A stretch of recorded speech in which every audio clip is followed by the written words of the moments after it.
And I tried to apologize to her, wrong hole. Sorry.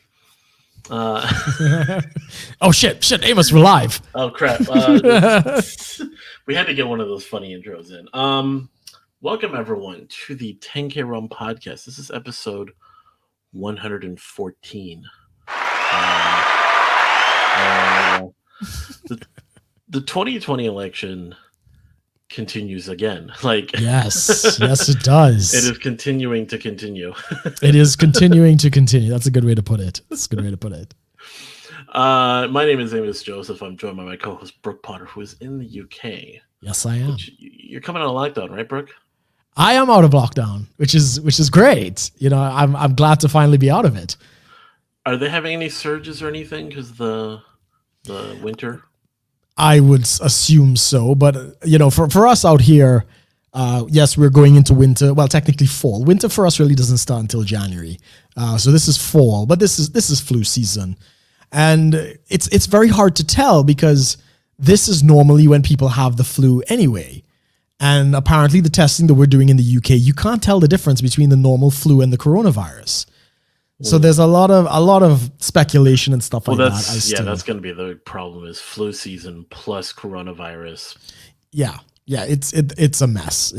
But so far the NHS seems to be handling it. We're not overrun in any kind of capacity. In fact, I think some of the biggest hospitals out here are pretty empty. Even the testing areas are pretty empty. So it's looking more and more like the politics of this may have gotten ahead of the actual virus. And yeah, we should be on the other end of this entire thing, at least in Wales. Yeah. We'll see what happens. What's going on with you, man? Minnesota is. Oh wait. So actually, okay. So I talked about on our Religion Zero that it was snow and everything, but it actually is snowing a little bit right now. Oh, cool.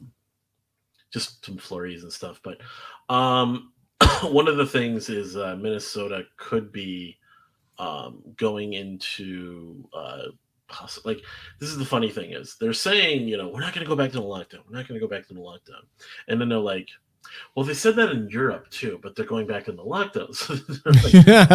And especially in Minnesota, being as cold as it gets, and just the isolation, the indoors, and all this stuff, like it's good. It's a perfect recipe. It's a pretty good recipe, at least, for sort of just spreading. Yes, because that was kind of like how coronavirus really took off in the beginning. Was we were kind of getting the tail end of like cold weather, and then going into the summer, they thought, oh, okay, like we'll get a handle on this in the summer, and then we didn't, and then here we are going into winter again, and there's talk of like they're saying like, oh, there's these uptrends and all this stuff, and yeah, and I mean we're so far along in this, and I'll talk about it a little later. That I'm even going to be. I don't have COVID, but I'll be involved with something regarding it. So, before we get into that, though, a couple things real quick. Subscribe to the channel, like the video, leave a comment, subscribe, check out previous episodes, check us out on podcasting platforms. If you want to support the show in other ways, check us out on Subscribestar, where you can pledge the show monthly to get perks there. All the links are below, of course. And then, of course, check out Tactical Soap. Use the coupon code 10K Rum to get 10% off. And then a little bit of that goes back to us. So I think I'm going to get that. I want to either make a video or we're going to get that cut down like real quick. So, yeah. So we're good there. Now, next week. So I got a couple things. Next week, I'm going to be starting a new job. Yes. And, well, I mean, this coming week, obviously. But, I will also be starting up in the. Look, there's nothing that says I can't talk about this. I'm pretty sure I'm good. No. I think go ahead. I will be starting in the COVID-19 vaccine trials. Now I won't say who, like which company and all this stuff. I think that might be the difference. But yeah, there's a local clinic here in Minnesota that's going to be taking in, I think, 1,500 people. Okay. So what had happened was I heard about it. I heard there was money involved back in like September. Yes. And I signed up and they said, no, it's filled up. We don't have any appointments. I said, oh, okay, it's fine. But they put me on a list, and then they emailed me earlier this week, and then I set up the appointment like right away. Right. And they sent me all the forms. They got my appointment set up. It's real funny. So it's gonna be next. It's gonna be on Wednesday the 18th. Guess what time? A time on Wednesday? I don't Yeah, know, 10 o'clock in the morning. it's a very interesting time in the afternoon that people like to partake of things. 4:20. Oh, no, I wasn't gonna get Yeah. that.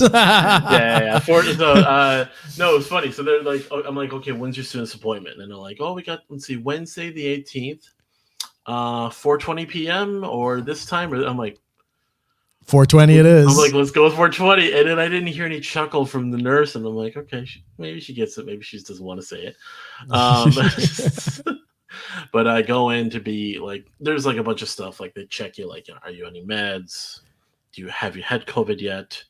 Do you have any risk factors? Are you pregnant?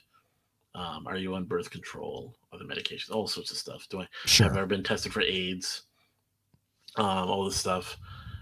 I don't have any of that. So going in, I think they're just going to probably do like a basic array of tests, like probably blood, respiratory stuff. Just make sure I'm Yeah. like, Get a baseline. yeah. And then they gave me like a list. Like there's like a 25-page consent form I had to read through. It was just explaining like the timetable. So it's a 2-year study. Most of the testing takes place within the first like 3 months. Okay. And then there's like another, and then there's a one visit in 6 months. There's another in a year, and then the last one's a year after that. So total of 2 years. Get paid for each visit. They check you for everything like respiratory, blood, weight. What your activities are, what you're eating, your routines. Yeah. If I get sick, there's other procedures where they can study me more. It's a Right. double blind, which means so there's actually, I think it's out of every 3 people, 2 people get the vaccine, one person gets a placebo. Placebo. I Yeah. wouldn't know, the doctor wouldn't know. Yeah. Yeah. I know Um, what a double blind study is. well, I'm just explaining for Yeah. listeners. Um, so yeah, so then they're gonna have me. There's like 2 injections, one in the first day and one in 30 days, like a booster shot. Right. Um, and then they gave me like a list of like common symptoms, common reactions, and then like the rare instance that you could die. Um, but from what I've heard, hasn't happened for anyone in these studies, and even the first trials. Yeah. So Exciting. yeah, I Hopefully, mean, hopefully your balls don't fall off and you don't grow tits and a tail. wow. It's- I don't think it's. I mean, the worst, hormones. of course, is you die. And that's always the worst case scenario. But I think you'll be all right, Amos. I think you got the right But even stuff. yeah, I've got the right stuff. Yeah, I end up on national TV. Beast Boy. Beast Boy. Right, I become a superhero from a freaking COVID vaccine because someone was talking about like, yeah, the risks for like serious reactions are typically kind of in line with how heavy of a disease you're being vaccinated for. Sure. Like for example, like the anthrax vaccine Yeah. that just fucks you up. Like I read into it, it's like you get 6 shots over like a year Yeah. before it works, and you're like in the hospital for how bad it like Yeah. messes you up. And it's usually only the military that would have to take it. That does that. Yeah. Yeah. So they're toughened up as it is, and they're still getting the crap beaten out of them. And then it only uses like then it's only effective for like a year maybe. Yeah. I don't know the time frame, but it doesn't last. Just like all shots, you kind of got to get a booster shot every so often. Right. I mean, vaccinations, the way it's supposed to work is to a weakened form of the disease that then makes your body like create antibodies. But Correct. in a lot of diseases, your body just naturally has antibodies for it. Whereas anthrax, it's like it's so out of the ordinary Yes. that like you're literally beating the crap out of your body to be resistant to it. Not even like it's not like after that then you encounter anthrax, you'll just be fine. It's like you're probably still going to be pretty sick. You just Yeah. will die. Yeah. Yeah. I mean, the trials for the coronavirus, there have been a couple deaths. It has been rare. We had one in Oxford, in England. I think 28 died in Brazil. And there are a couple in Japan, I think, died as well. But it's very rare. It's very rare. I'm not particularly concerned about you. You're young. You don't smoke. You know, I don't think you'll have any problems. And I mean, worst case, if your balls fall off, you'll use the tactical soap for, you know, whatever's left. So, yeah, we'll never have to worry about kids. Yeah, my mom was especially like, how many shots are you gonna get? I was like, maybe 1 or 2. I'm like, it's not anthrax. Yeah, it's not the anthrax vaccine. And my family got really curious about it. It seems like a cool thing, and there's money involved. I mean, some people were thinking I wasn't getting paid enough. So it's $100 per visit. Right. And if a visit, you know, I'm looking at an hourly thing, and then there's like weekly calls they do. So they call you, check in with you, if there's any changes. You don't get paid for that. I think that's just like a quick thing. But then the in-person ones are what you get paid for. Right. And then there's other things like if I do somehow get sick, so if I do get COVID, right, the study will continue, but I get paid for like different things. Yeah. They'll probably hospitalize you, monitor you, you know, all that good stuff. Yeah, or if it's like not as bad, they'll, you know, while I'm quarantined, they'll pay me to like do stuff. Right. And then there's like other studies into it, like I think there's like a genetic thing, so they'll take like certain blood samples to get like a better idea. Which I don't quite get. Like, coronavirus is not a retrovirus that like affects your DNA. No, but that's kind of why I'm concerned about the vaccine, because it is a retrograde. It messes with your DNA. So that's kind of my skepticism towards the vaccine. I mean, I'm not saying I'm not an anti-vax or anything like that, but I don't like the idea of fucking with my DNA. That's something I'm a little. Did I tell you what company was making this one? No, I don't think you should though. I don't think that should be public. Yeah. Okay. Yeah. I mean, I can tell you later. Yeah, you can tell me, but yeah, let's not discuss that just in case. Yeah. Hey, what's happening, Red Crusader? Thanks for joining us, man. So so that'll be happening. I'll be, you know.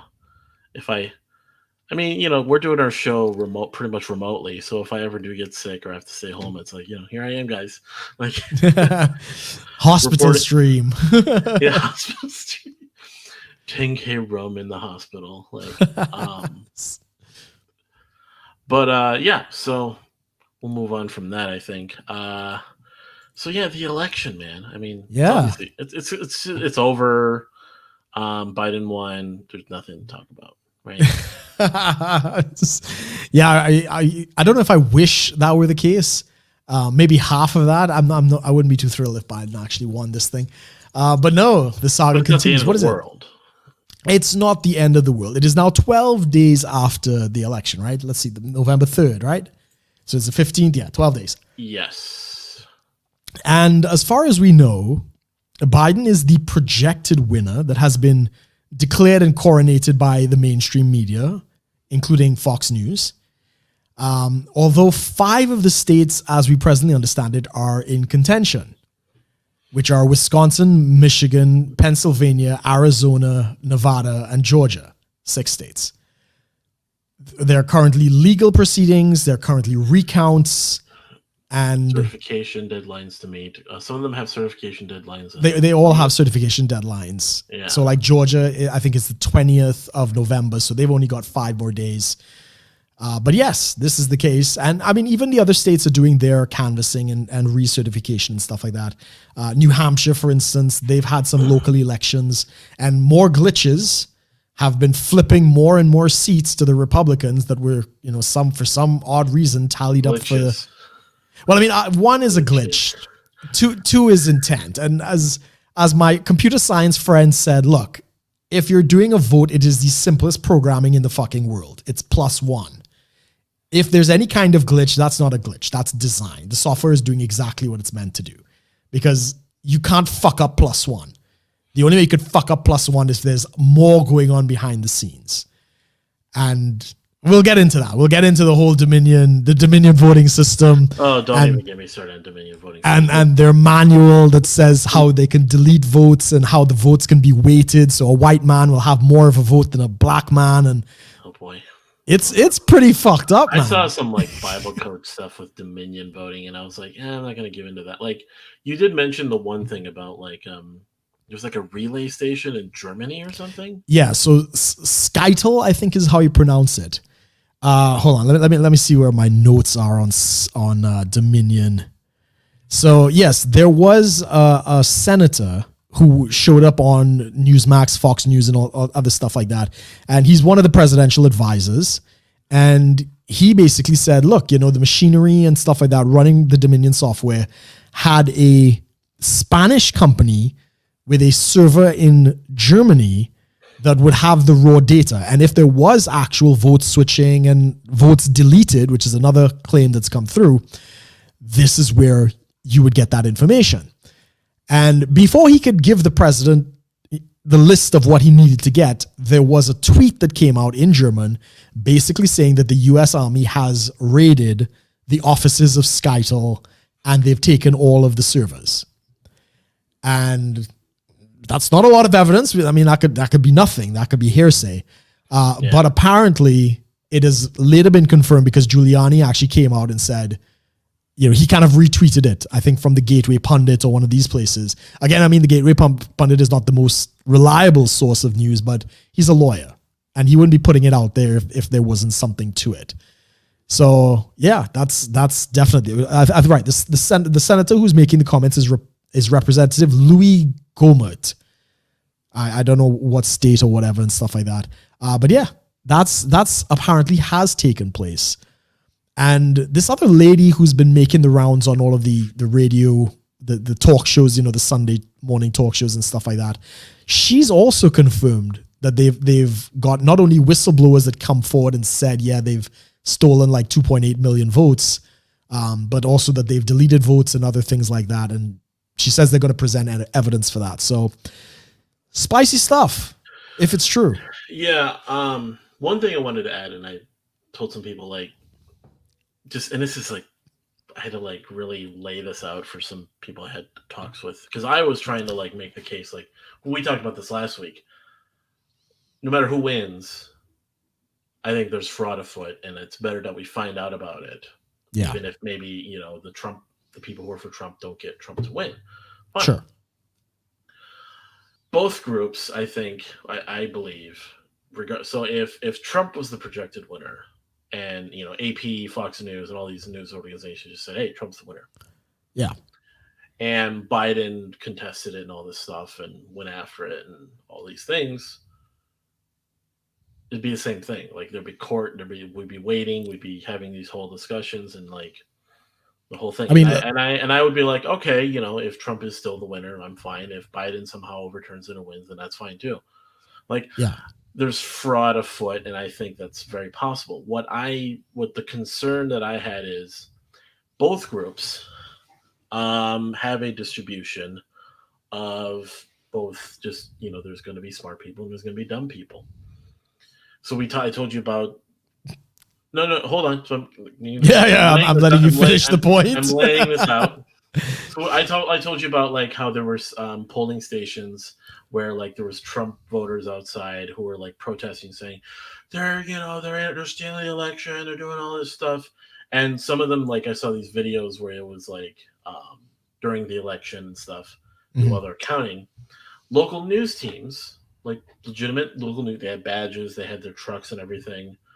And they're pulling up, and they have their camera equipment. They've got their microphones and stuff in boxes. And I've seen all this stuff before. I've done video work. I know this stuff. And they're just bringing them up to the polling station, and people are screaming at them, "Those are boxes of ballots!"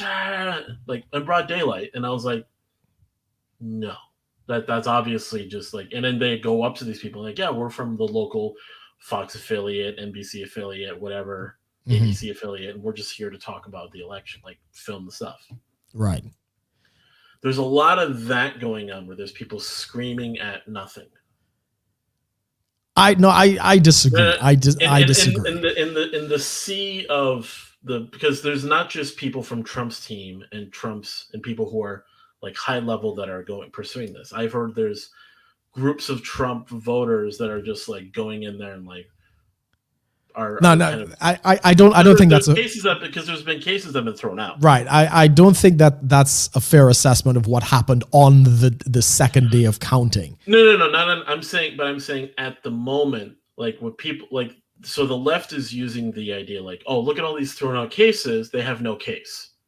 And what I'm saying is there's probably a lot of people trying to sue that have no case, but there's a few people who have very solid stuff that could be looked into and probably reveal a whole bunch of stuff that's kind of getting lost in the weeds. Here's the problem. The press has been reporting about cases that have been dropped, cases that have been defiled and stuff, right? Which none has been true. The Trump legal wait. The Trump legal team came out and they basically said, no, we haven't dropped anything. No, we haven't lost anything. Well, they've lost in the federal level now, but that's part of the plan because the idea is to ascend. So they win in the local court, it goes to the federal court, they lose, and then it goes up to the Supreme Court, which is part of the plan. But that's not how the media is framing it. They're basically saying Trump lost. None of that is true. Okay. None of that, and that's the difference. And in terms of I don't think you see what ended up happening is after election night, it became very evident that there was fraud. Now, in every election, there's fraud. Let's just be honest. Yeah. Sides cheat. The question is, how big is the fraud? That's really the question. Yeah. And again, the media overplayed their hand and said there's no fraud, which is just ridiculous. That's just a stupid statement.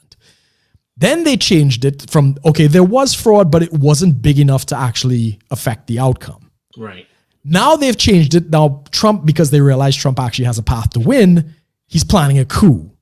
When it's not a coup, he's actually using the legal process. So the media is not giving us honesty on anything at this point. But to the point you were making about the video, I actually haven't seen that video where they're accusing the news people of being bringing in ballots and stuff.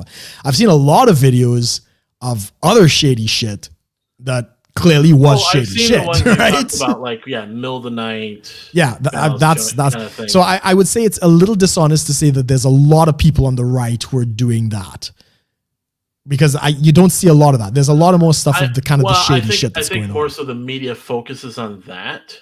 That is true, because the ones that are legitimate or at least have enough of a shred. Oh, I say shred, but enough to pursue like full scale like investigations and really look into things. Like legitimate claims are kind of getting put to the side. Like they're happening, obviously. Like the judicial system is one of like out of the three branches of government I've talked about, I believe the judiciary is the least politically volatile. There are activist judges, there are those types, yes. But in terms of like the process still being in terms of we talked about degeneracy and purity in our Religion Zero. In terms of purity, in terms of like the least defiled as a system, the judiciary is still kind of, when it comes to these things. Let's hope so. There's like I know. It's all relative. It's not perfect. Yeah, of course not. Of course but it's better than the other two branches, in my opinion. Yeah. And the problem is the media has gone all in on erecting their God Emperor of Biden. That's the problem. They really have. They have sunk into it to the point where I think I told you this about when Kayleigh McEnany came forward to present the evidence of a voter fraud and the affidavits in a press conference. Neil Cavuto on Fox cut away from her.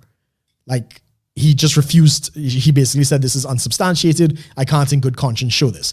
Which is not the point of the media. This is an accusation that's coming from a high source in the White House. It's newsworthy, but it is totally become propaganda. It's getting into that realm of. This is 1984 on steroids. It's getting into the realm of deplatforming from Fox News. Like, we can't. We're not going to give them a platform, so just do that. Yeah. That's exactly what's going. And the problem is they're all invested in that position, including Facebook. Like recently, Facebook has removed President of the United States from Trump's fan page Now he's just a political candidate. Technically, he's still the president, so they really shouldn't have done that. I understand they've done it on Twitter as well. Elect. Well, that's a fucking psyop. I figured that one out too, and there was a pic. So there's a picture that's going around where Donald Trump has a thing on his podium that says "Office of the President-elect." Yes. In January of 2017, after he had been appointed from the Electoral College. Yeah. So if you sit there and essentially manufacture a title, or you throw this title on there, because it is an actual title. Yes, of course. But it's not an office. There's no office of it, correct. Yeah, it's like a it's almost like a title. Like a title. Yeah, it's a placeholder. You're given the title. Yeah, you're given the title, but you haven't closed in the house yet. It's like the option, but you haven't executed it to actually take possession. Right. But yes, I get what you're saying. Yeah, I was pointing out the whole thing, like, so the Republicans are now, some Republican senators are saying we should start beginning the transition process by allowing Biden to engage, like, be part of national security briefings. Yeah. Now, I don't know the exact terms of, because I know as former presidents and VPs maintain their security clearance. Yes. They can actually still be advisors to the current president. Yes. And actually engage in security briefings and all this stuff. So I don't know what's the difference between a VP's clearance and a president's clearance. I mean, there is a difference, but we wouldn't know. So I'm like, okay, either way, I'm thinking this is like saying, can I start bringing in my furniture and my family before I close on a house? Yeah. Because we're still figuring stuff out. We're still trying to get, it is contested. Yeah, it is contested. And so it's all just like really weird. And I'm still like, any video that I watch that, and then even what's Conk here, we still got the Associated Press thing popping up on the video. Yeah, probably. Probably. I mean, that's on every YouTube video that is even remotely mentioning. No, but if you do have like a discussion about it, it will show up. Yeah, and it says the Associated Press has said this. Yeah. And I'm like, it's weird. I'm thinking, okay, so the AP said it. So what? Exactly. I mean, if you want to say okay, if they listed a whole bunch of media sources, then maybe there's a little more to that. I know media is not obviously like declaring anything. I know that, unless they said like, oh, officially the president is running this person. So they understand that there's a contesting, but they're putting this out as like, if you don't read it right, you're thinking, oh yeah, Biden's president already. Yeah, which is what most people are probably thinking at this time, because they're not into alternative media. They're not really following what's going on. Even I've had conversations, I've been putting out these little hints on my Facebook, things like, in a New York minute, iceberg ahead, hold, like all of these little, like on the cusp of something, because I actually know what's going on. And I get these, low information voters, let's call them that, who are like, what are you talking about? Biden has won this, and I don't even engage. In fact, one of them called me a white supremacist the other day, and I was just like, you're a fucking asshole. Just low information voters who have no fucking clue, and they're gonna wake up. I believe they're gonna wake up at some point and realize Trump has actually won the re-election. It's a slim chance, and that's gonna be and we understand there's a slim chance, but and they're not gonna know what the fuck happened. Absolutely, and they might probably lose their shit because they have no idea what is really going on. It's probably going to be pushed as some sort of coup now, which is the media is already framing this and the action that Trump is taking as a coup, when it's not. This is the legal procedure of how the Constitution lays out selecting the president. But again, this is how the media is playing it as dishonest. They are so invested in Biden that they just like everybody who voted for Trump is a racist, Nazi, whatever. Anything that Trump does that actually gets in the presidency has to be the work of the devil. That's basically what they're saying now. But actually, it's actually all my fault, Brooke, because I voted for Jorgensen. That's the new one. I mean, I mean, that's just it's not new, I but know it's not new. It's just it's every now and then I hear about it. They're like, I mean, they posted about that the day after the election and maybe a couple days after, but I don't hear about it as much now. right. Um, That because no matter what, the libertarian vote would not have made a difference. If this was an honest election, it wouldn't have made a difference. In fact, there's a report from one of the people out of Philadelphia, I think, that Kanye's votes disappeared from Kanye and went to Biden. So, and I showed you that. I showed you the clip of Joe Jorgensen. In one clip, she had like 86,000 votes, and then the next one she had 46,000. we know about that one. Yeah, and at this point, the election is just coming down to the two. Like, you're not going to make much of a difference. No. I'll say that I'm very perturbed. No, not perturbed. Peeved. Quite peeved by the idea that the Jorgensen campaign, is still trying to scrounge for every last vote during these recounts to hold it as some sort of trophy. No, I don't blame them for that at all. If the votes were really stolen. Oh no, I mean, and not to blame per se. It's just it's like, I mean, it's fine, but it's sort of like you're trying to use it as some sort of bragging thing. When in reality, it's like, I mean, Johnson got still like way more. Like, sure, there's not much to really brag about, in my opinion. I don't think even if half the votes were stolen, which tends to kind of be where it's at. So what did she get? 1.8 million? Yeah. Okay, so you double that. That's 3.6 million votes. Yeah, right. Sure, cool, fine. But the reason they're doing that is to justify sponsorship to the Libertarian Party. True. That's all it is. I think that the time has kind of come and passed, and there's more important things and better ways of getting people to be part of the party. Is because it's like, here's this horrible turnout. Let's use that instead of, okay, let's do better. Like, right. Hey, we didn't get a lot of people to help us build the snowman, but look how big we made it. It's like, right. Instead of like, let's prepare for the next winter, so to speak, to build a better snowman. I mean, the next winters are very far away off, so they need something to do in the meantime. Where I'm disappointed with the Libertarian Party is they have not addressed the apparent voter fraud issue at all, right? This is something that they should be on top of, and one of the loudest people speaking about, we need to recount the votes. We need to make sure this is transparent. And they're not. They're kind of like... I think the big thing is because taking a stance on it could be perceived as a left-right narrative, and they try to stay away from that. Because the whole thing is to provide the viable third choice, and is to separate from the other two. Right, but if the election is apparently looking like foul play is afoot, you don't need to pick a side. Yeah, you need to defend the process, like you. Yeah, currently the process is this is public. You can find this. Yeah. The emails that are going out right now from the Jorgensen campaign are talking about trying to raise funds and maintain a flow of money in order to pursue, like, being part of investigating and looking into the recounts. Kind of similar to how Jill Stein was calling for recounts back in 2016. Which I haven't even someone connected in the campaign. I don't even know like what that procedure is.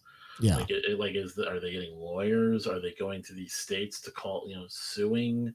Maybe. I think the reality is that money can be better towards messaging and outreach rather than continuing to pick up votes when it's not really making a difference in terms of if it was the difference between 4.9 and 5.1% of the national vote, right? Because 5% is the threshold where you start getting federal funding for campaigns. So what happens is if you get 5%, the next election they will match your campaign funding.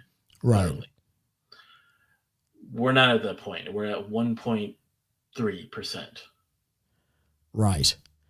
Even if you double, you would have to triple the votes to break through that threshold.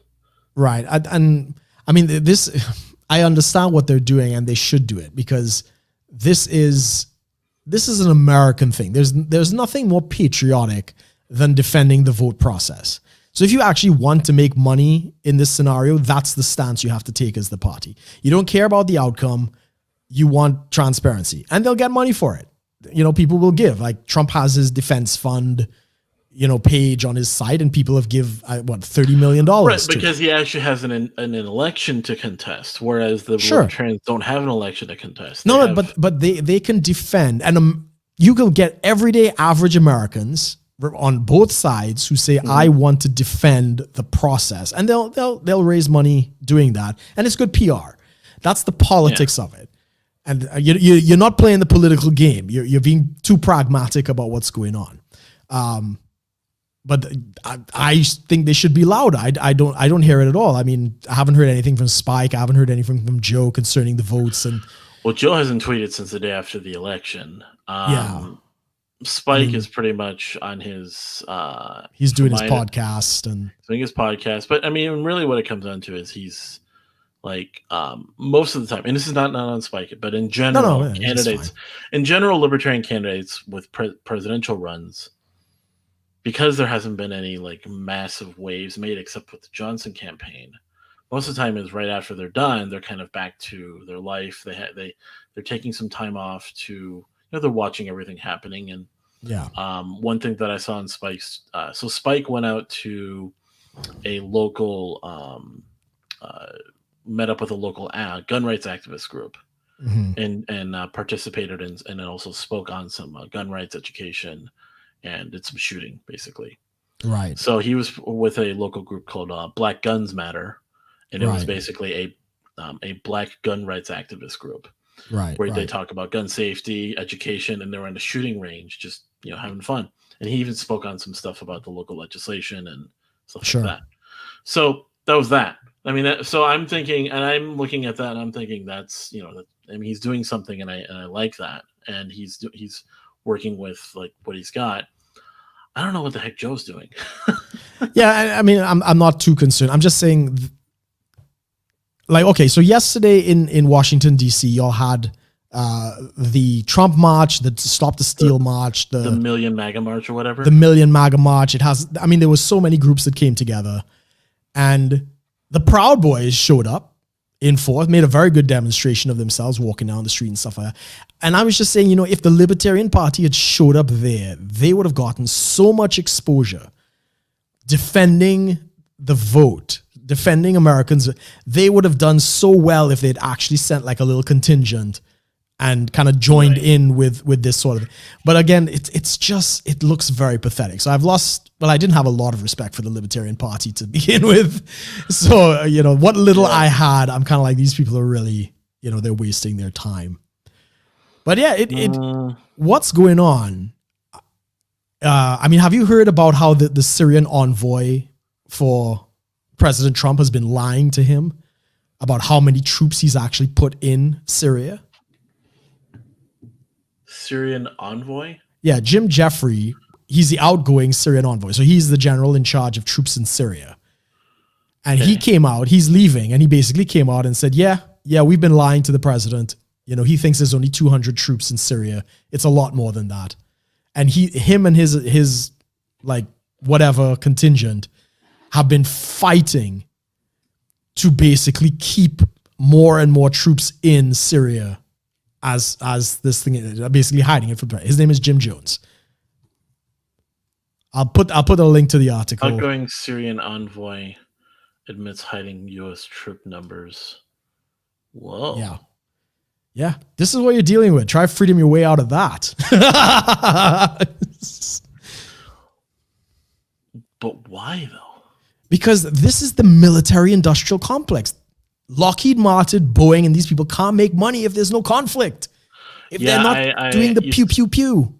You saw the post I put. So I put up on Facebook.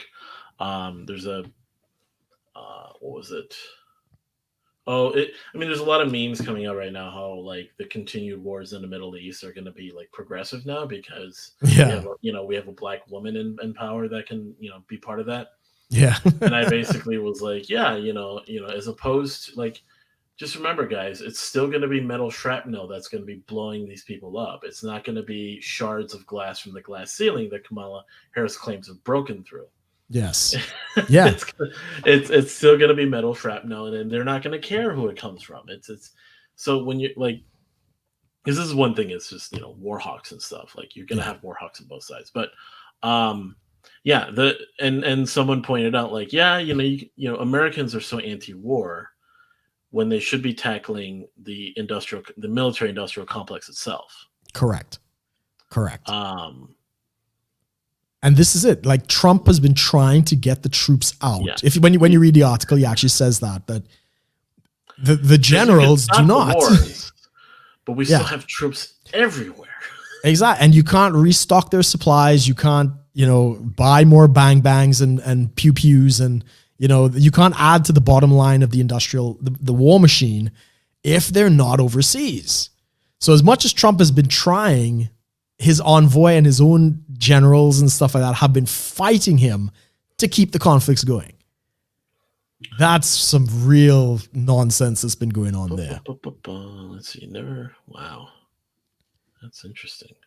Yeah, I'm just pulling up on this website, Defense One. Well, yeah, because you guys are going back to war, that's kind of it. Well,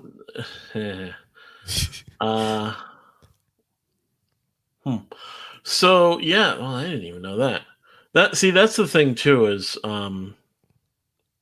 finding out how many people like that work in the administration that don't like him. Like, yeah, he's shaken up, and he can see who's loyal and who's not, which is good. It's kind of what you want. Yeah, there's that weird balance, though. Is I mean, there's loyalty and then there's competency. Right.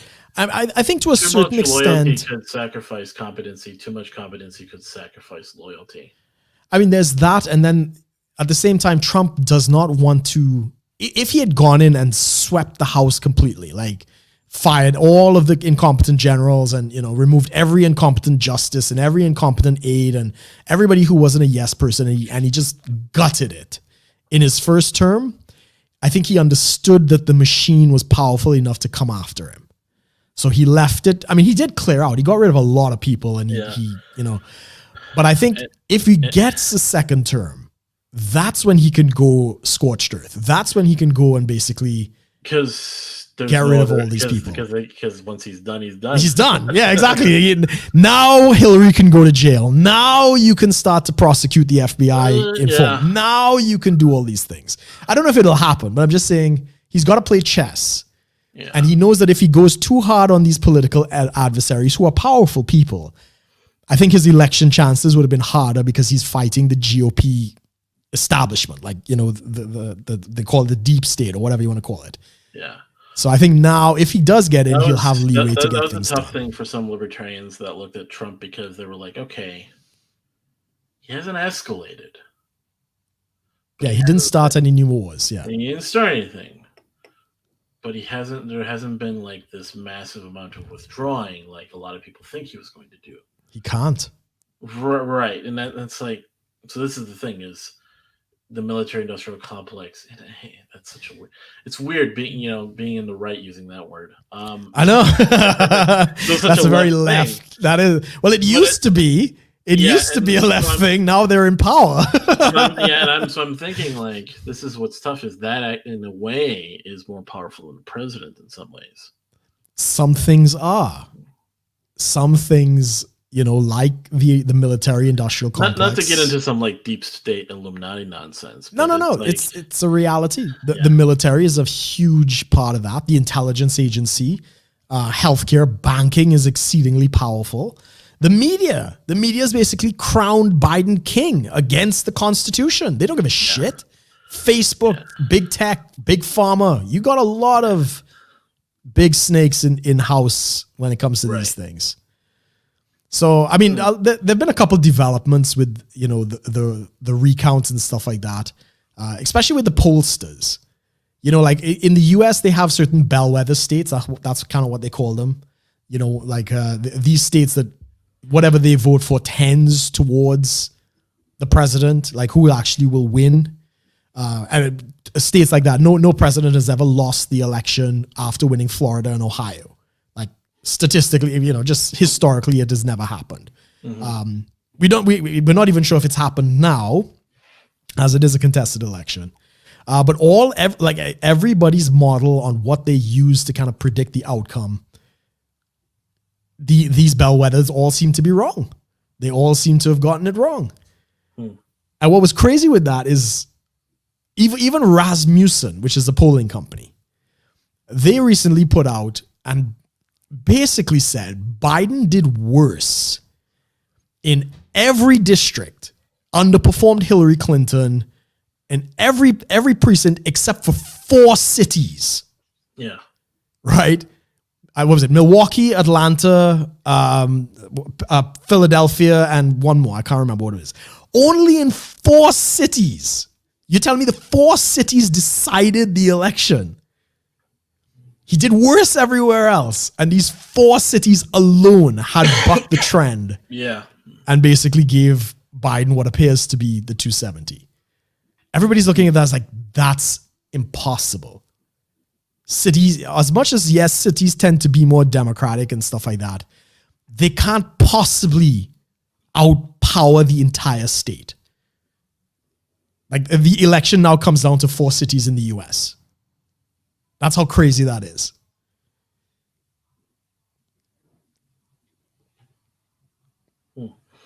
That's all right. Is your neighbor watching porn? Yeah. Mine is. Yeah.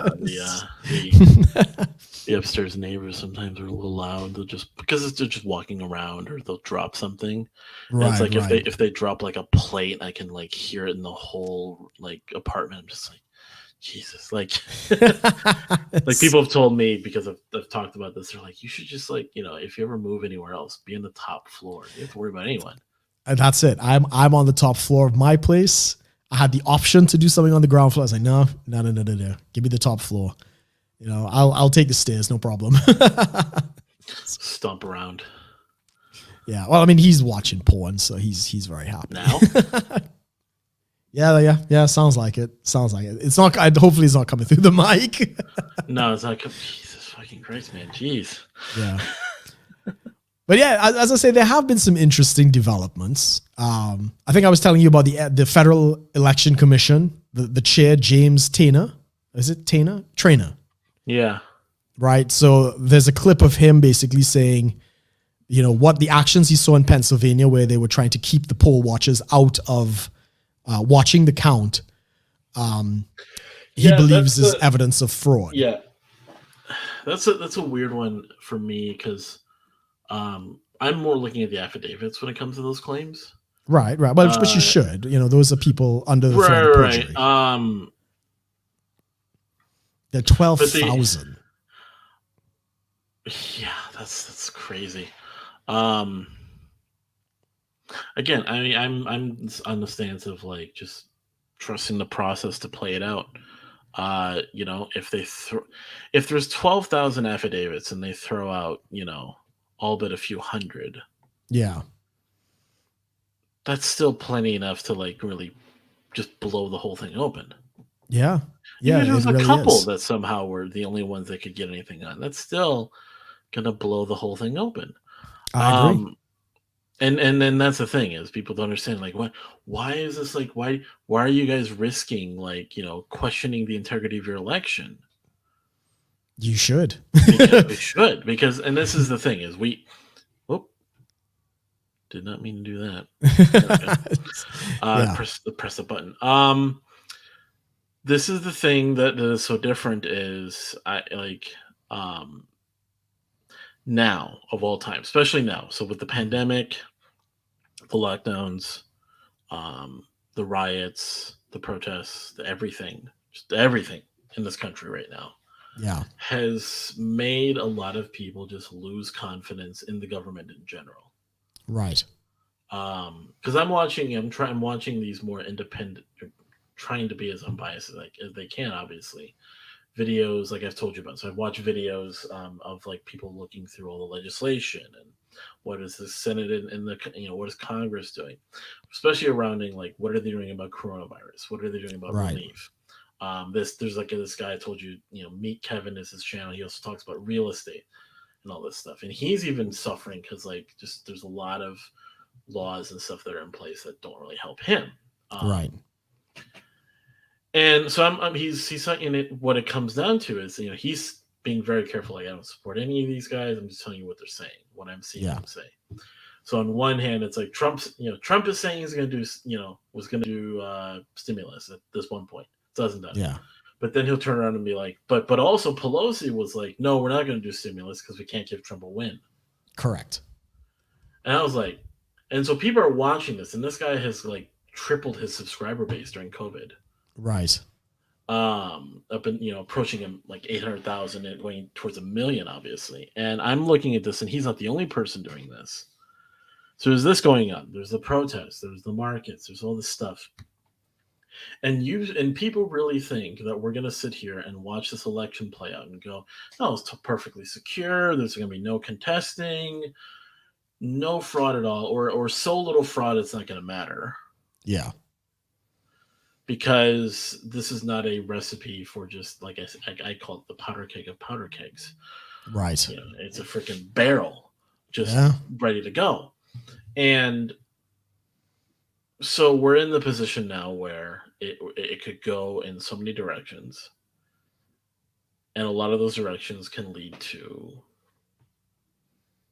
could have a serious outcome. Yeah, a serious outcome. Instability, civil instability on a scale that could affect a lot of people. And I don't want that to happen. Yeah, I don't think anybody wants that. Yeah. But it looks like it could because of so many other factors contributing to this. And everyone's just at the edge of their seat watching this on both sides. Yeah. I mean, that's basically what I said last week. That this could be the last election, potentially, of the United States. This version of it, at least, depending on what happens. Either Texas or California will declare independence. And it's like I hate kind of like looking at that and going, okay. Yeah, nobody's like, yeah, let's boogie on down. I don't think anybody's looking forward to that. The process has to work, and the problem is looking at it. Even out here in the UK, there was a football game, and a couple people bought one of those air signs. So you get a prop plane, it pulls a little sign behind it and stuff like that. And even out here in the UK, they said, we all saw what you did. Trump won, MAGA. In England, fucking in the UK. So even out here, just looking at what happened, looking at the numbers, looking at the stuff. You're the guys we tried to get away from because of shit like this. Yeah, exactly. I mean, it wasn't elections. It was different things. It was taxation, representation. Fully agree. But even we could look at it and be like, this is shady as fuck. Like, and this is the thing is because I've told I've talked to other Western people from other Western countries, other English speaking countries, and we're talking about this. And there's a split in opinion for sure. There's some that think we should be questioning it, but there's a lot of them are also like, no, this is like bad news, really bad news. And I'm looking at this and I'm like, yeah, it's looking like really bad news. And I'm just saying is like, if I'd rather us figure out, so the way I put it was this way: we're fucked. Yeah. But I would rather know how we got fucked rather than just going into it like we got fucked. We don't know why or exactly how. Yeah. You got raped and you don't want no matter what the consequences of that come out, but you'd rather name the person and, see a little justice, but the effects or of at least come through. just to know. Yeah. who it was. Like, you know, look in their eyes, Well, whatever we you know. want. We know who it was. However, yeah, but you know what I'm saying is like, however you like, I've gone through so many goddamn analogies trying to explain this. Like, this Yeah. is why we need to know. No, I agree. I as I say, it is evident to anybody with a brain who's not really suffering from some TDS. I mean, just looking at what happened, it is, and the statistical anomalies. 4 fucking cities decided the election, right? They bucked the trend of everything else. Like the entire country went an entirely different way. And these 4 cities basically buck the entire country and managed to pull it off. It's impossible. Not to mention all the weird stuff about, you know, the bellwethers were off, the voter rules and stuff like that. The percentage of people who voted were in these cities were astronomical. I think I read some report. I really should find it, where there were more people registered on the voter roll than the census said even lived in the city. Right. You know, like 200%, 225% of the, you know, above what actually lived in the particular county in Milwaukee. I'll have to see if I can find. So anybody looking at this just rationally can say, no, something's off. Something's off. Something kind of funny. This is something I saw on TikTok earlier, like last week. It was so funny. Right. Just a little bit of tidbit, because we're kind of bring it to a different place. Let's see here. What, revolution isn't fun enough for you? Exactly. So okay. So this is the electoral map with the counties included. Right. So this is just a funny thing. This is funny. So so you see this like blue line right here? Yeah. Okay.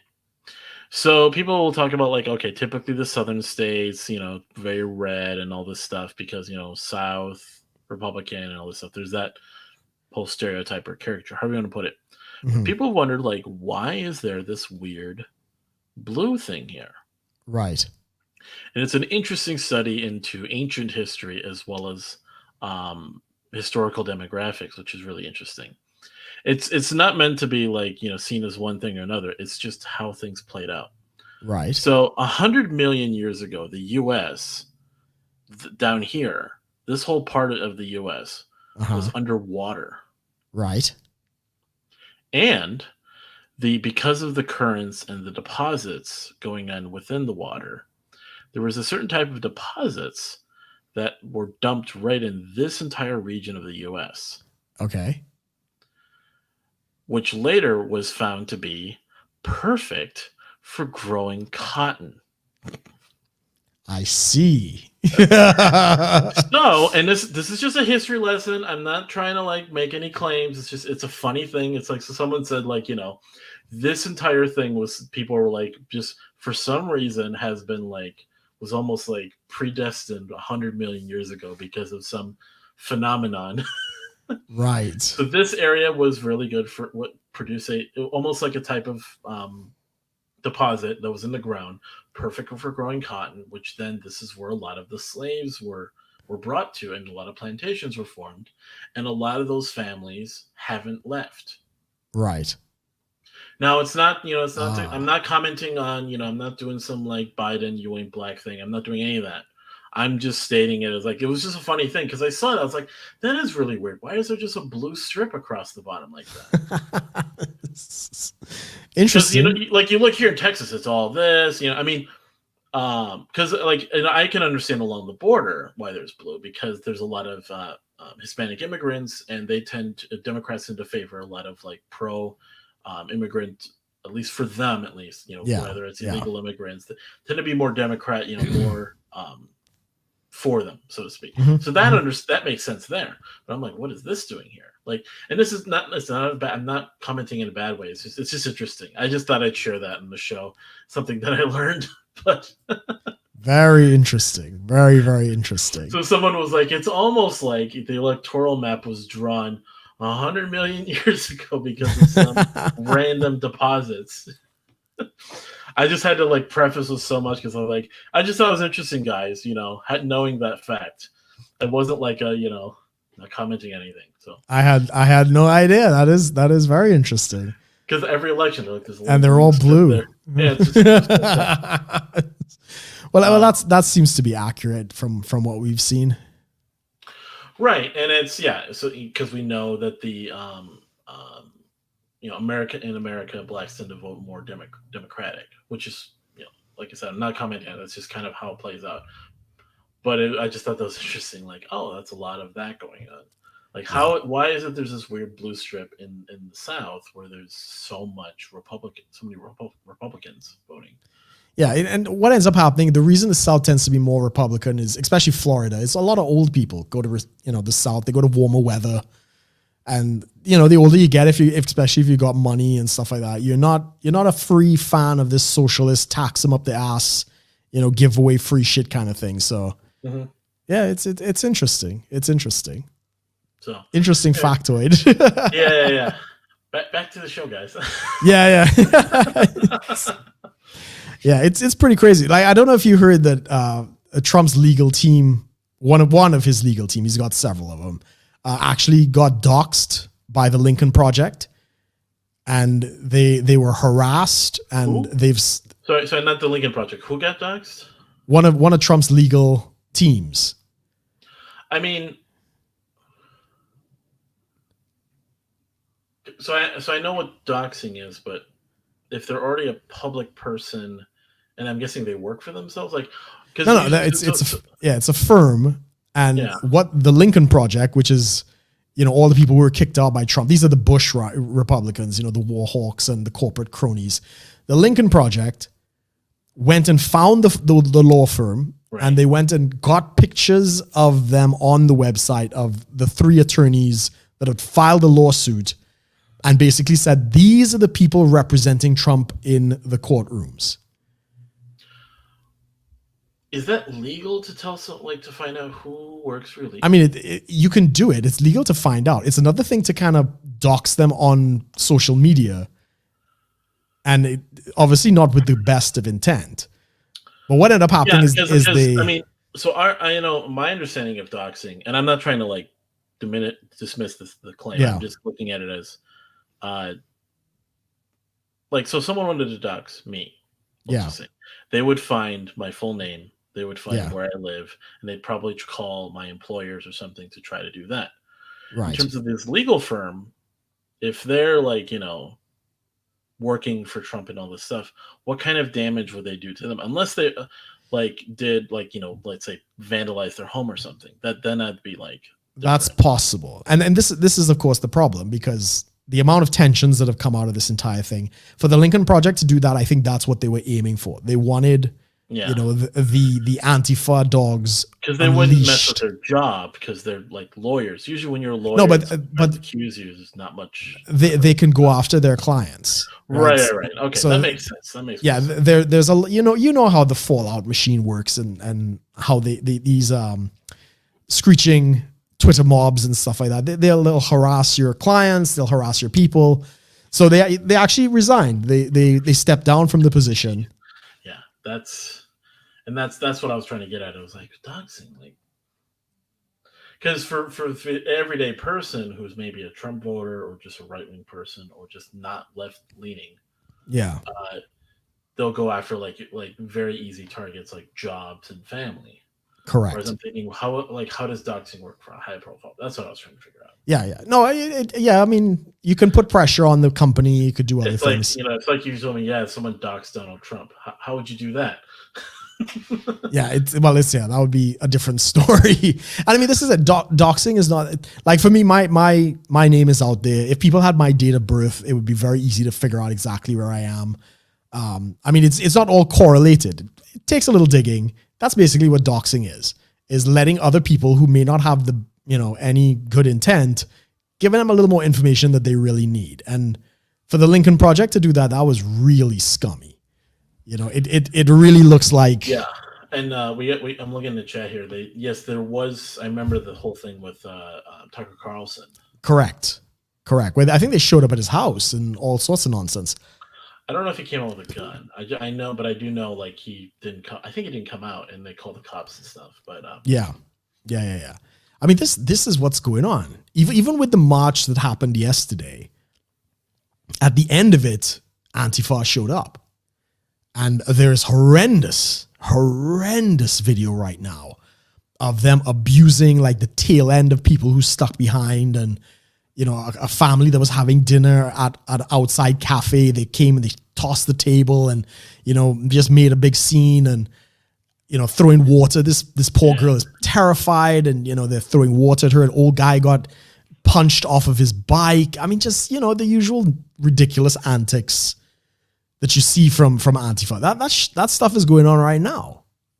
I'm trying to figure, like, I think I remember back in like 2017, 2008.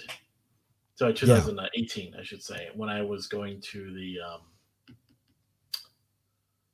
so I went to the Lawrence Southern event at the U of M, University of Minnesota, and then later on I went to the Ben Shapiro event they had there. I was just talking to some people about this yesterday, and a part of me, so you remember like back I wore the Kyrgyzstan hat, had that whole thing, and I was almost like had this sort of almost morbid desire to like want to get doxxed, because back then like doxing was almost like the cool thing. Like if you got doxxed, like coat of arms, you're going on the podcast, you're getting all this exposure. Sorry, right of way, rite of passage kind of thing. Yeah. But nowadays it's just like fucking, everyone gets doxxed. It's kind of insane. Not as big of a deal, and really like with how vicious and malicious they can be about it, like you just don't really want that. So I agree. And even for myself, like I'm not really in it. There are probably a lot of things I want to say, but I don't say because I'm kind of like, do I really want to take on, the mob kind of thing? Yeah. So I tend to use very subtle language. Like anybody who watches my Facebook, those who know what I'm talking about know what I'm talking about. But those who don't know, I get all of these. What's that? Sounds like a dog whistle. Yeah. Those that know what I'm talking about know what I'm talking about. But a lot of people are like, what are you talking about? Like, what is this? What iceberg ahead? What's this? But this is how it is. If I come straight out and say what I think is going to happen, I mean, I say it on the podcast and I'll clip it out, but I wouldn't be more direct than that. It's crazy. It's crazy what's happening. I'm seriously worried for you guys. Nah. It's kind of like, it's just that, like, it's so funny just watching it, like, because it's like watching a dumpster. It's all about like watching a dumpster fire. You're taken back by how big and bright it is, but at the same time you're just like, holy crap, that's going to engulf everything else. So on one hand you're laughing, on the other hand you're just like, oh man. I mean, I just hope that the recounts and the other things expose, whatever shenanigans went on, regardless of outcome. And that's the most important thing. If the results, even if the results turn that Biden actually won this thing, after they throw out all the illegal ballots and everything, fine. But you've got to explain those statistical anomalies. You cannot expect us to swallow, these improprieties. I mean, it goes worse than that. In Pennsylvania, for instance, I don't know if you've heard about this, but one of the lawsuits that Trump is bringing up, and they have the emails and the text to back this up. They were supposed to, on the day of election, that is when they were supposed to open the ballots, the mail-in ballots, and start, counting them up. And they give people the opportunity to, quote unquote, cure their ballot. So if they didn't put a signature, or if they didn't put a date of birth, or something that's missing on election day, they'll call them up and be like, hey, we got your ballot. We need you to come in to cure your ballot, right? Fix whatever you didn't do. But apparently, in Democrat-controlled areas, they were calling people to fix their ballot days before the election, which is illegal. And in the Republican areas, they were told they couldn't do that. They could only do that on election day. And this is what's created a two-tier voting system, which again, thanks to Bush v. Gore at the Supreme Court, you must treat every ballot the same. You cannot have a two-tier voting system, which potentially could mean more ballots are going to get thrown out because the Democrats' areas seem to have an advantage. And they have the text and the emails that they sent out to these people as proof, along with the affidavits and everything else associated with this. That has to be explained. That has to be investigated. You can't just let that slide. So there's a lot of these, different types of things that have been going on, It's crazy. It's crazy. Pennsylvania is a voting shithole. There's so much shit that's going on with their voting system. Man. Maybe just let them secede from the union. It might be easier. But I mean, there has been good news. There has been good news that's come out of this. I was watching a thread on Twitter of the New Hampshire count, and they're doing a manual recount. And so it's not a very big state. It's very small. And more glitches. Democrat, like local races, the Democrats for like their state house and stuff like that. So this isn't the Senate or the Congress, but their local stuff. I think at least six flips have happened in New Hampshire, where votes meant for the Republicans went to the Democrats. The Democrats thought they won, and now they flipped back to the Republicans. In New Hampshire, which is fucking tiny. So I'm hopeful.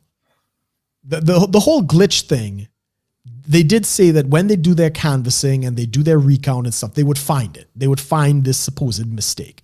So I'm really hopeful that they do.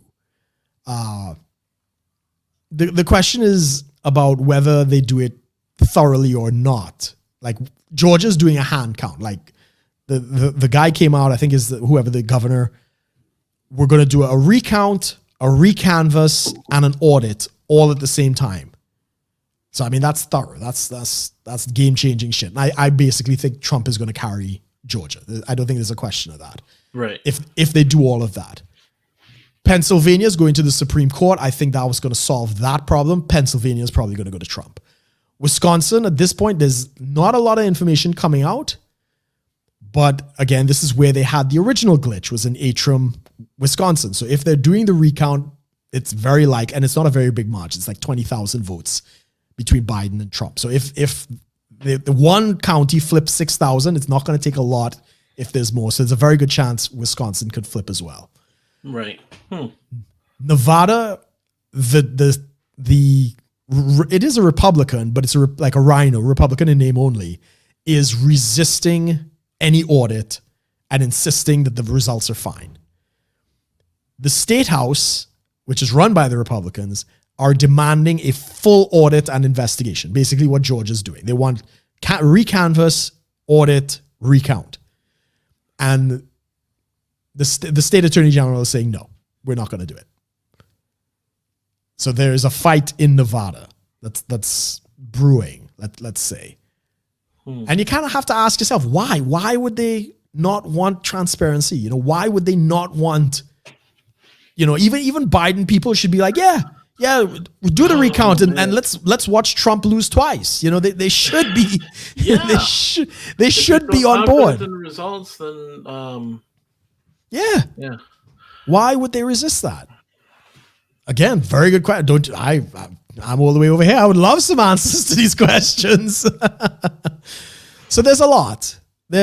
And I don't know if the whole Dominion thing and the raid in Germany, I don't know if that's true or not and stuff. If it is true, and I saw a tweet on Parler from, I don't know who this person was, but they put up. You're on Parler? Yeah, I'm on fucking everything because I'm in competition with another Brook Potter. So every platform that comes up, I try to get my name before he does. So I go and register my name just in case I want to use it. So yeah, anyone who's on Parler is a racist now, apparently. Yeah, well, what else is new? I've been called worse. But I saw this. I don't know what it's not a tweet. I don't know what they call it, a parlay or whatever on Parler, of somebody who says they have the Dominion voting data, the raw data, right? And they basically said that Trump got 405 electoral votes. Like even California went red. And I mean, I don't know if that's true. There's no way, maybe that's just wishful thinking. I thought it was pretty cool. But we don't know. We don't know until the investigations go forward and until we see, and I believe Monday we'll start to see some fruit of this entire thing. this is far from over.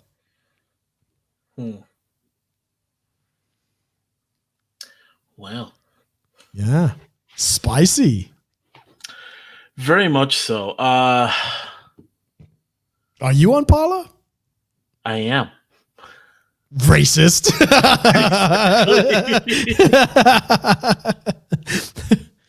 I barely check it. I mean, I just me either. I'm on Gab. Funny. I'm on Parler. BitChute. Gab. Oh no. Yeah, apparently the guy who runs Gab is fucking crazy, but I prefer Gab to Parler. It's just a nicer interface than Parler, but whatever. So I follow MeWe. I'm on MeWe as well, Brian. I'm on that as well. it's MEWE. It's Mayway. Mayway, yeah, I'm on that as well. Well, no, MeWe is Mayway. Mayway, right? Okay. Yeah, the MEWE one or whatever that is. I'm on that. That's like saying me. Hey, bro, did you get that meme I sent you? No, so on there I'm following a couple of friends, and then I follow it's funny, Mises Institute, Think Liberty, and Babylon B. Yeah, there we go. Good stuff. I'm on Minds. Are you on Minds? I'm on Minds. No. Minds was pretty decent, and you get crypto from Minds, which is pretty cool. Out of mind. Yeah. But yeah, I mean, it's easy to promote stuff, and people actually, you could interact with people. There's too many goddamn social media outlets. I mean, I think I mentioned on here the Facebook group thing that they did. Anything who's basically not left wing or not just innocuous, basic shit posting groups. So I'm in. There's just a couple groups that I'm in, some that I admin. But even some of the Think Liberty groups, some of them, basically they have the post approval for all posts, regardless of who it is. Yeah. Until January 4th. Yeah, I'm in a group like that, Stop the Steal on Facebook. Oh, of course you are.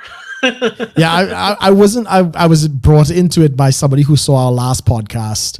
And he was very impressed, and he brought me into it. So I mean, it's a bunch of memes. It's not anything really spicy, but anything I posted the podcast and I posted our clips in there, and same thing. It's got to wait for approval from the admin. Yeah, and I even tried doing where I approve someone and I pre-approve them. Yeah, it wouldn't allow. It wouldn't let it. Yeah. It won't happen. And this is happening across groups. This isn't just one group or another group. It's just the whole way it works. Dude, it's so bad that a lady tried to share a video from, I think, BitChute as a text message. A fucking text message on an iPhone, and it wouldn't let it send. That is the level of insanity. I talked about my private chat on Twitter last week, and where the guy could not even see it. He got a notification saying, hey, this is a suspicious thing. There was an article. Now, obviously, I don't know if that's true or not. I'm just, there's a lot of stuff going on out there. But she said she tried to send a text, and it refused to go. Imagine the power big tech is really wielding. That's ridiculous. That's really crazy. I'm trying to think who would I text? Yeah, I mean, I don't know what the link was. Whatever the link was, I think probably has a lot to do with it. It's probably something about fraud in the election and whatever. But yeah, that's and this is what worries me.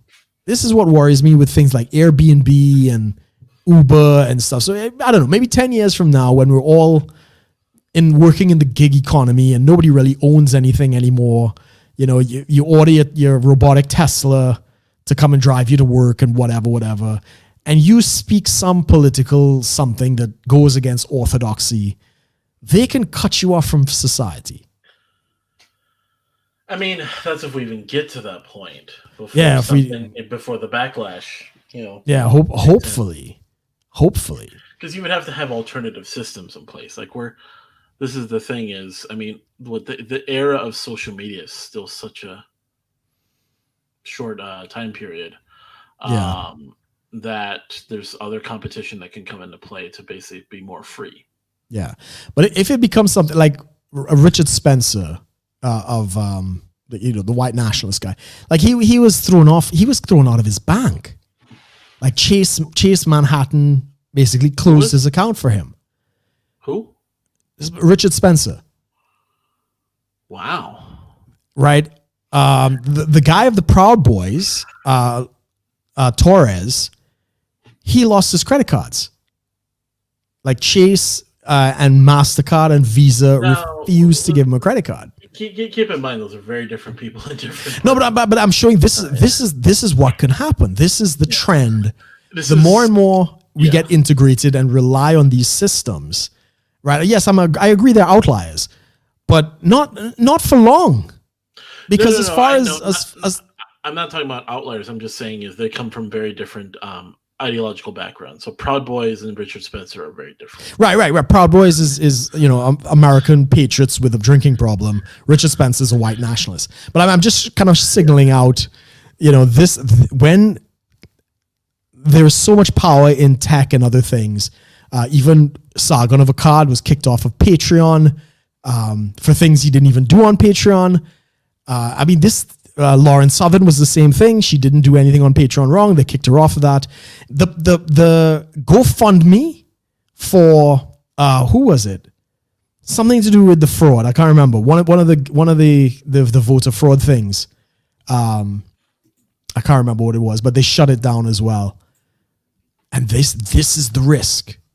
This is the risk, is that if we hand over all of this power and our lives are basically based on this gig economy. I don't even own my music, Amos. Like I buy music from Google Play and iTunes and stuff like that. They control the license. Technically, I'm renting that music. And if some album gets banned, they can pull it off my phone. This is the world we live in now, right? Yeah. And if it keeps going down this way, I can see a lot of problems. This might actually be a good idea for a film. The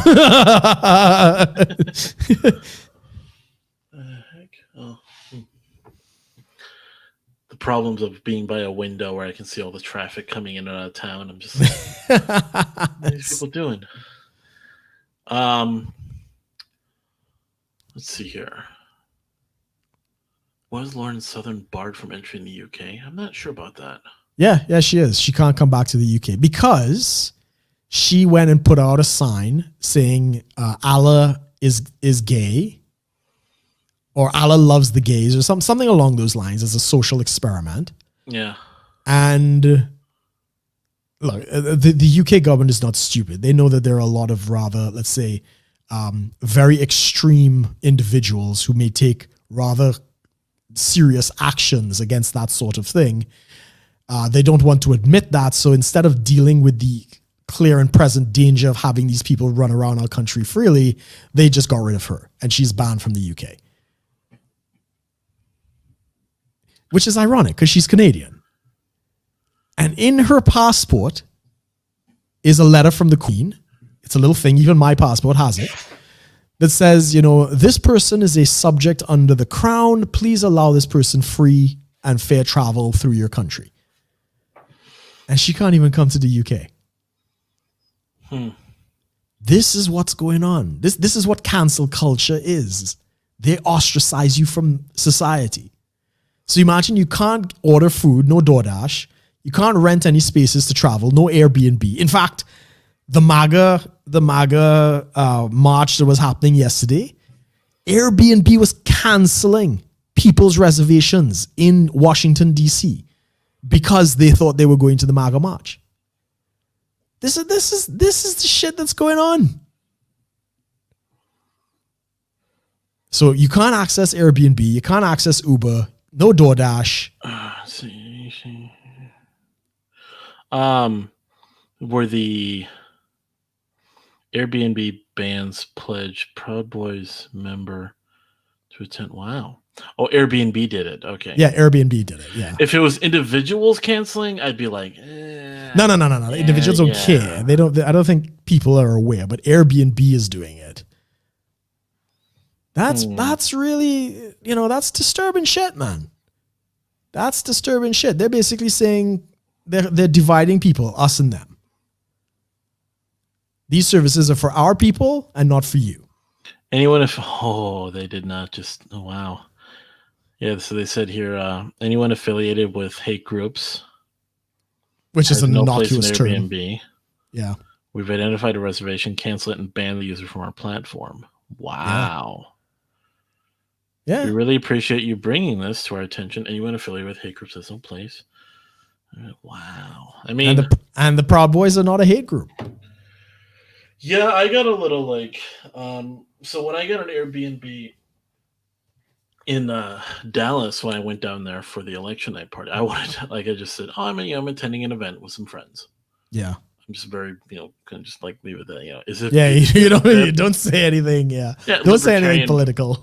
Yeah, and I'm just like, oh, yeah, it's just, and then, is it a business trip? And I'm like, no, like not really. Yeah. So, I got a little paranoid because when I was talking to you on my way back, I got a notification that said, "Oh, your Airbnb host." So I'm checked out. I'm halfway across the country back, coming home. Yeah. And I get a text that says, "Oh, your Airbnb host deleted her review for you." Okay. It's like, what? So I'm looking through it, and it just gives me no explanation. It just says, "Oh yeah, so what happens is the way it is when you're done with an Airbnb, you can review the person, and then in return they can review you, and you can see each other's reviews." Yes. And being an Airbnb user that has good reviews contributes to being able to have access to nicer, better places. Places will put certain criteria, like, oh, you need to have this many reviews or positive reviews to be. Yeah. So then I was like, okay, something I did, did something go wrong? And then I just texted the person. They're like, oh no, yeah, don't worry about it. I accidentally gave you a 4-star on a thing, and I didn't want to hurt your rating, so I just deleted it. And I'm like, and they don't let us change it. They don't let you change it. It's just you either put it in or you delete it. I'm like, oh, okay, that's fine then. Yeah, all right, whatever. I got all worried, did they find out, You're a libertarian, you caused all this chaos. It's scary. What I see coming is pretty frightening. So you better get rich now, stock up on your gold, your guns, and your girls. And get ready for it. Going. Get the harem going. We're gonna have to repopulate the earth. It's get ready, man. Get ready. Right. We're coming up on our time here. Let's see here. Oh my gosh, I still have that tangent we went on with Religion Zero about wild cows. Send me the link. I'd love to see a wild cow. Wild cows exist. Wild cows' lives matter. Yeah. But yeah. So if any, of course, thank everyone for, of course, joining us on our 3 episodes of talking about this. Is it 3? I think it's only 2. No, we talked about before. Right, coming up to, I guess. After, and then now after again. We might have one more. I think next week is going to be spicy. I think. Yeah, and then next week is going to be spicy. So here's the thing: we're going to have the one more, and then we're going to have, and then whoever is in trend, however the results play out. Yeah. Then there's the transition process. Then there's all the backlash, and then there's all the fallout of however it goes, and then there's the inaugurate. Well, you don't inaugurate I don't think you do. Inaugurate a second term. No, we don't have that pomp and circumstance. We don't do all that. No, I'm saying for the U.S. do we inaugurate for a second term? I don't think so. Yeah, you do. You do. You do? There's probably some ceremony. I'm not sure what it is, because he becomes what is it, president re-elect or something. So you have mega president. Yeah, you have I can't remember what the term is, but it's like president re-elect is basically the title, and then he's inaugurated on the thing. President get inaugurated twice. Yes. Okay, the inauguration of a president is a ceremony to mark the commencement of a new 4-year term. Right. The ceremony takes place for each new term. Yeah. So yeah, he would. Yeah, he would. Okay, there's a second inaugural, but yeah. So maybe he might have a third. No, that's not constitutional. That's what I'm saying. He might change the constitution and get a third. No, I wouldn't. I mean, even if somehow, like, even if there was a case to be made, like he's a grape. No, no. If he gets this, and he pulls it off, and the next 4 years are great, I think he's going up on Mount Rushmore. Ooh. Have you seen Mount Rushmore? I've never seen it in real life. No, I know what it is, but I've never seen it in real life. There's not enough room. Yeah, there is. Yeah, because they were talking about it for Obama. They wanted Obama to go up. I mean, because the way they do it is they carve out, because they carve away stuff. Yeah. So if there was more they'd have to, I don't know. There's a whole thing they'd have to do, which would be very difficult. Anyway. Yeah. But they are talking about it. We'll see, because he is actually, ironically, one of the most popular presidents, at least in modern history. So if you look at approval rating, yes, JFK is still the more popular president than Trump has been. In terms of voters, though, I think Trump is. If he gets the second So if term. you got to look at approval rating over the entire term, and you have a lot of presidents that are in the 70% range. Yeah. Whereas Trump's approval rating hasn't gone above 60. Right. But again, I mean, he could be. There's a lot that has to go in a certain direction. If he gets a second term and he does well, I think he's going to push for it. I think he's going to. Well, maybe not him, but I think it's going to be. It would only make sense if someone else calls for it. Yes, he can't request it. That would just be out of character. But it can happen. He's loved, man. I mean, if it was only a couple days and he managed to pull the rally together in Washington, D.C. And people love him. He drove by in a motorcade and there's videos of people running alongside the car with their flags and waving. And I can't remember the last time I've ever heard of a U.S. president getting a parade or getting that kind of, thing thrown out for them. You don't see that. You don't see boats floating in Miami for Trump. You don't see motorcades in California for Trump. I've never heard of that before for a president. I'd have to look into that. Yeah, no, seriously. I mean, we love our President Day. That used to be a thing back in the 50s. I haven't heard of that in years. But we'll see. We'll see if he pulls it off. That which is a big if. All right. Wash your balls, everyone. All right, there we go. No. If you did enjoy the show, of course, subscribe to the channel, leave a like, leave a comment, check out previous episodes, subscribe to the podcast. Support us in other ways if you'd like to. Check out tacticalsoap.com. Purchase anything using the coupon code 10K Rum. Get 10% off. A little bit of that helps support the show. As well as check out our subscribestar.com/shitload-preachers, where you can check out our monthly pledges you can make to get perks that support the show, as well as get a little extra content. So, anything real quick, Brooke? Anything? Get me a MAGA hat. any of our sponsors out there, get me a MAGA hat, because if this happens, it's going to be historic. This is going to be a piece of history. Somebody get me a MAGA hat. Thank you. My birthday's coming up, so somebody get me a MAGA hat. Thank you, everyone, for joining us. We will, of course, be seeing everyone next week. Thanks for watching, everyone.